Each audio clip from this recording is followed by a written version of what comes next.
Hi friends, welcome to Amazing Sundar India. ඉතින් Amazing Sundar India channel එකේ මගේ videos දිගටම බලන්න, subscribe, like, share කරන්න බොහොම ස්තුතියි. මේක ඕගලන්ගේ පළවෙනි වීඩියෝ එක නම් අමතක කරන්න එපා subscribe කරන්න. මොකද ඉන්දියාවේ තියෙන විශේෂ සිදුවීම් අහන්න දකින්න පුළුවන් මාත් එක්ක රැඳී සිටියොත්. ලුණු කොළ තියෙනව නේද? ලොකු දෙයක් කරන්න බෑනේ මේ ලුණු කොළ වලින් නේද? උයන්නද, මැල්ලුම් දාන්නද හිතා ගන්න බෑ. දැන් අද මම කියලා දෙන්න යන්නේ ඔයගලන්ට ලුණු කොළ වලින් මැල්ලුමක් හදන හැටි.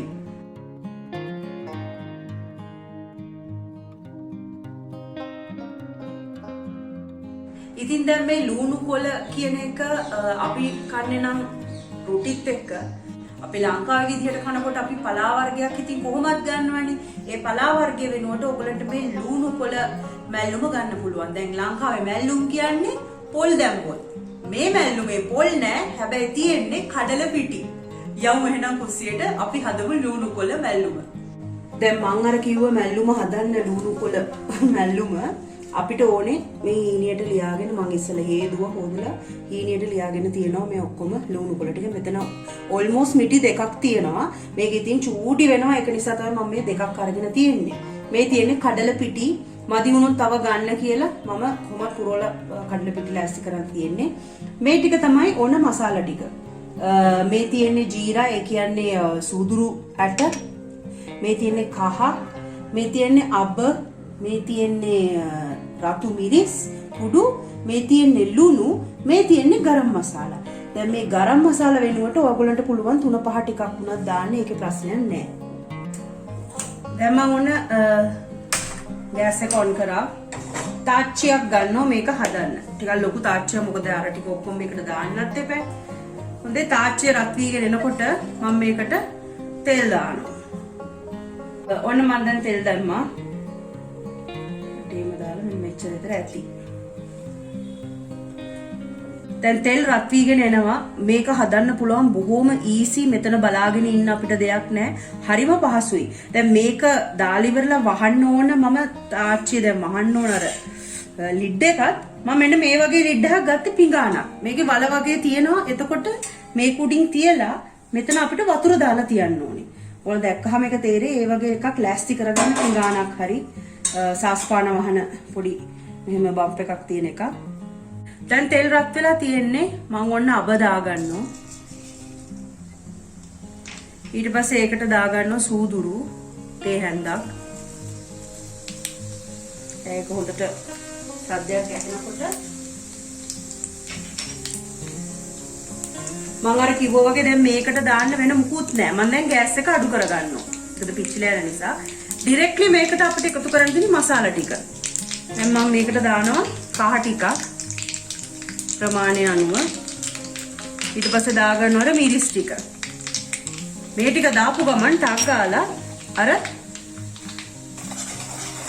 මෙන්න මේක එකට දාගන්න ඕනේ පොඩ පොඩ. මම පොඩ දාලා මික්ස් කරගන්නවා ඉස්සෙල්ලා. නැත්නම් අඩි අල්ලනවනේ. හරි. ඒ කිරි ටික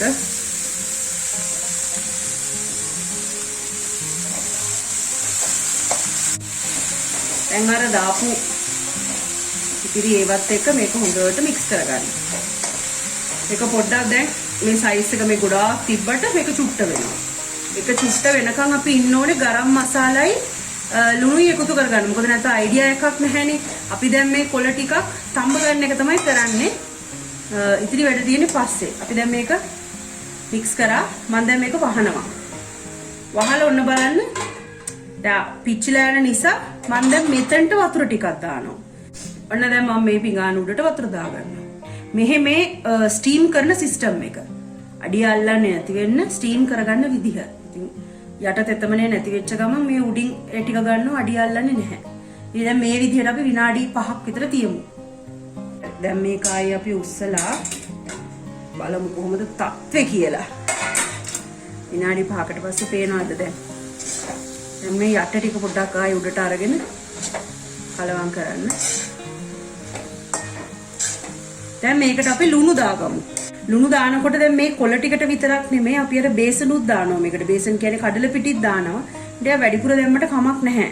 අරකට එක සෙටල් වෙනවා එතකොට.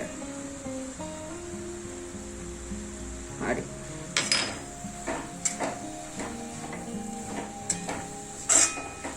දැන් මම මේකට අර ගරම් මසාලා ටිකක් දාගන්නවා.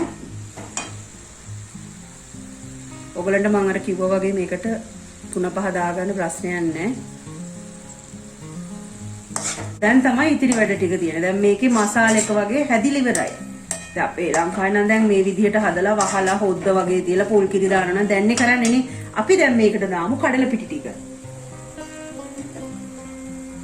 දැන් මේකට මම කඩල පිටි ටික දානවා.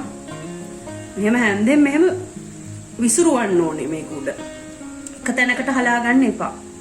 හොඳේ. ඉස්සෙල්ලා මෙහෙම විසිරුවලත් මේ විදිහට හැන්දි 4-5ක් විතර දාන්න. ඊට පස්සේ ඉතිරි ටික දාන්නේ අපි මික්ස් කරලා.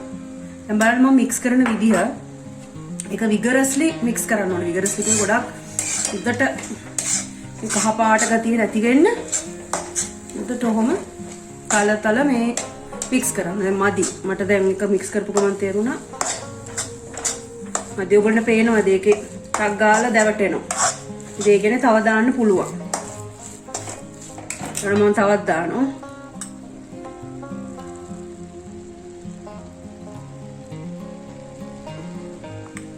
මට ඉතින් දැන් ඇති. අය දැන් මික්ස් කරමු ටක් ගාලා. දැන් අර කොළවල තියෙනවනේ පොඩි තෙතමනයක්. ඒක නිසා මේකේ මේ අර වතුර දාන්න උඩින් අවශ්‍යම නැහැ කොටින්ම. හොඳේ උන් උත්තට තල මෙහෙම කරන්න. මේක නිකන් අර මැල්ලුමක් කිව්වට වෙනම කොලේ වෙනස් වෙන් වෙලා එන්නේ නැහැ.